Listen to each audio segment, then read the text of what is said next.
வணக்கம். இது ஐபிசி தமிழின் இன்றைய பிரதான செய்திகள். முதலில் தலைப்புச் செய்திகள். வெளிநாட்டு வேலைவாய்ப்பு தொடர்பில் பாதுகாப்பு ராஜாங்க அமைச்சர் தகவல். பெட்ரோலிய கூட்டுத்தாபனம் தொடர்பில் அரசாங்கம் எடுத்துள்ள நடவடிக்கை. இறக்குமதி செய்யப்பட்ட வாகனங்களில் கடத்தல் அம்பலமாகும் தகவல்கள்.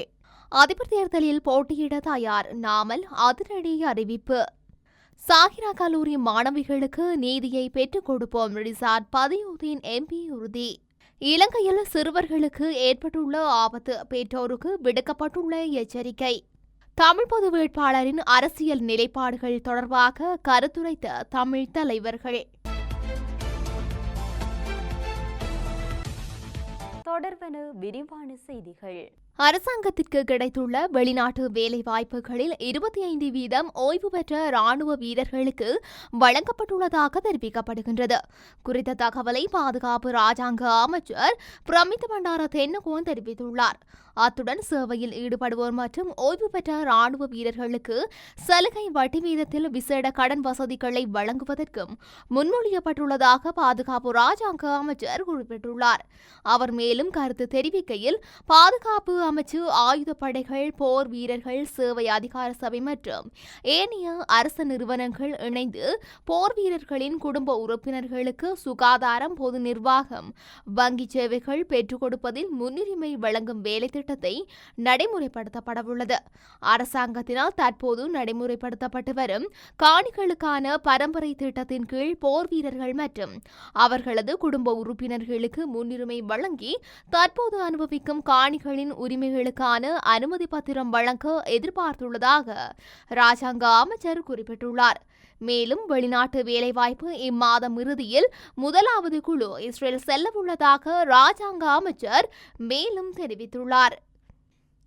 பெட்ரோலிய கூட்டுத்தாபனம், மக்கள் வங்கி மற்றும் இலங்கை வங்கி ஆகியவற்றிற்கு செலுத்த வேண்டிய கடனை செலுத்த அரசாங்கம் தீர்மானித்துள்ளதாக தெரிவிக்கப்பட்டுள்ளது. குறித்த விடயமானது தேசிய பாதுகாப்பு தொடர்பான அதிபரின் சிரேஷ்ட ஆலோசகர் சாகல ரத்நாயக்க, இரு அரச வங்கிகளின் தலைவர்கள் மற்றும் மத்திய வங்கி ஆளுநர் ஆகியோரின் பங்கு பெற்றுதலுடன் இடம்பெற்ற கலந்துரையாடல் ஒன்றின் போதே தெரிவிக்கப்பட்டுள்ளது. இதன் அடிப்படையில் நாட்டில் எரிபொருள் பிரச்சினை ஏற்படுத்துவதற்கு முன்னரே பெட்ரோலிய நிறுவனத்தின் கடன் சுமை படிப்படியாக அதிகரித்து எரிபொருள் பிரச்சினை தோன்றியதன் மூலம் கடன் வேகமாக வளர்ந்தது என சுட்டிக்காட்டப்பட்டுள்ளது. அத்தோடு அரச வங்கிகளை மறுசீரமைக்கும் அரசாங்கத்தின் வேலை திட்டத்தின் கீழ் ஒரு நடவடிக்கையாக இந்த வேலை திட்டம் நடைமுறைப்படுத்தப்பட உள்ளதாக தெரிவிக்கப்படுகின்றது. மேலும் பெட்ரோலிய கூட்டுத்தாபனம் அந்தந்த வங்கிகளுக்கு $450 மில்லியன் செலுத்த வேண்டியுள்ளதாகவும் கணக்கிடப்பட்டுள்ளமை குறிப்பிடத்தக்கது. இறக்குமதி செய்யப்பட்ட 400 சொகுசு வாகனங்களில் 6 வாகனங்கள் ரகசியமாக கடத்தப்பட்டு பொய்யான தகவல்களை பதிவு செய்துள்ளதாக தகவல்கள் வெளியாகியுள்ளன. இந்த நிலையில் இவ்வாறு கடத்தப்பட்ட வாகனங்கள் லஞ்ச ஊழல் ஆணைக்குழுவினரால் கைப்பற்றப்பட்டுள்ளதாகவும் குறிப்பிடப்பட்டுள்ளது.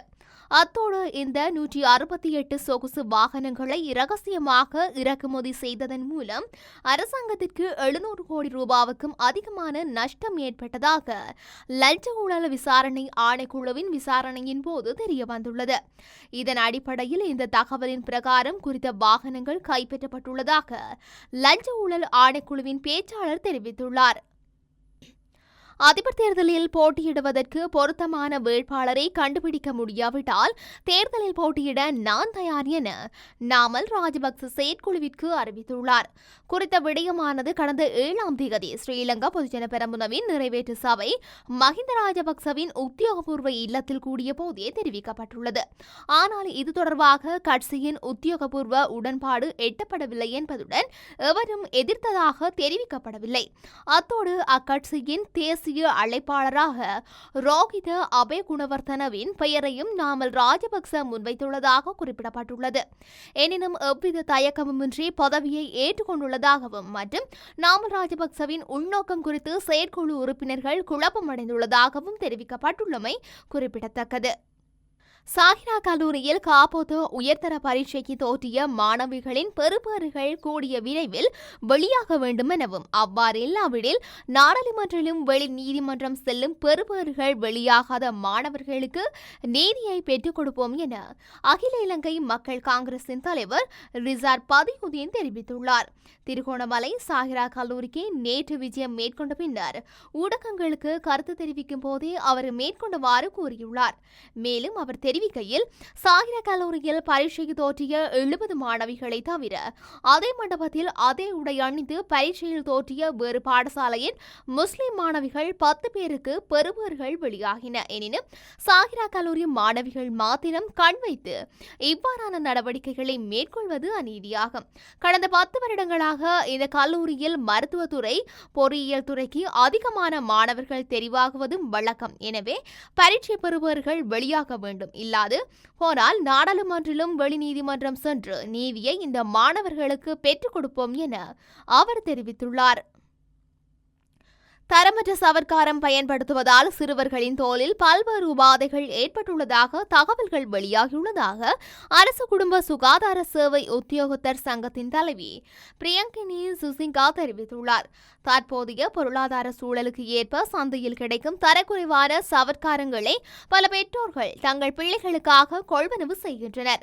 விலைவாசி குறிவைத்து சில குழுக்கள் நுகர்வோரை ஏமாற்றி தரமற்ற சவர்க்காரங்களை சந்தையில் சேர்த்துள்ளதாக தெரிய வந்துள்ளது. எனவே பெற்றோர்களை தங்கள் பிள்ளைகளுக்கு தரநிலைகள் பணியத்தால் சான்றளிக்கப்பட்ட குழந்தை சவர்க்காரங்களை கொள்வனவு செய்யுமாறு கேட்டுக்கொள்கின்றோம்.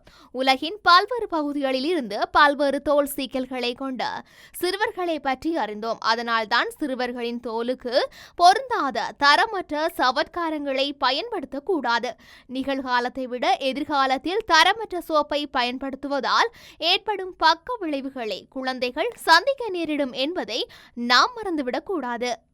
நாம் எவ்வாறான கருத்துக்களை கூறினாலும் மக்கள் புறக்கணிப்பதா இல்லையா என தீர்மானிப்பார்கள் என இலங்கை தமிழரசு கட்சியின் முக்கியஸ்தரும் வடக்கு மாகாண சபையின் அவை தலைவருமான CVK சிவஞானம் தெரிவித்துள்ளார். மக்கள் மன்றில் ஈழத்தமிழர் சுயநிர்ணய உரிமை, பொது நிலைப்பாடும் பொது வாக்கெடுப்பும் என்னும் தலைப்பில் அறிவோர் ஒன்று கூடும் அரசியல் கருத்துக்களம் யாழ்ப்பாணத்தில் நடைபெற்ற நிகழ்வில் கலந்து கொண்டு உரையாற்றும் போதே இவ்வாறு குறிப்பிட்டுள்ளனர். ஜனாதிபதி தேர்தல் செப்டம்பர் 17 தொடக்கம் இடம்பெறும். இதில் தமிழ் மக்கள் மத்தியில் பொது வேட்பாளர் தொடர்பில் சாதக பாதக விடயங்கள் ஆராயப்படுகின்றது. பொது வேட்பாளர் தொடர்பாக எனது பார்வையில் தமிழ் வேட்பாளர்களை எவ்வாறு அணுகுவது தொடர்பான விடயம் உள்ளது. இந்த நிலையில் நாம் பல காலமாக நிலைநிறுத்திய வேட்பாளர் தனிமைப்படுவார்கள் என்கின்ற நிலைமை உள்ளது. நாங்கள் பொது வேட்பாளருக்கு எதிரானவர்கள் அல்ல. மக்கள் தீர்மானிக்கும் வகையில் கருத்துக்களை சொல்கின்றோம். மக்கள் இதனை தீர்மானிப்பார்கள் என CVK சிவஞானம் குறிப்பிட்டுள்ளார். இத்துடன் இன்றைய பிரதான செய்திகள் நிறைவடைகின்றன. தொடர்ந்தும் செய்திகளை அறிந்து கொள்ள IBC தமிழ் நியூஸ் என்ற எமது யூடியூப் பக்கத்தினூடாக இணைந்திருங்கள். நன்றி.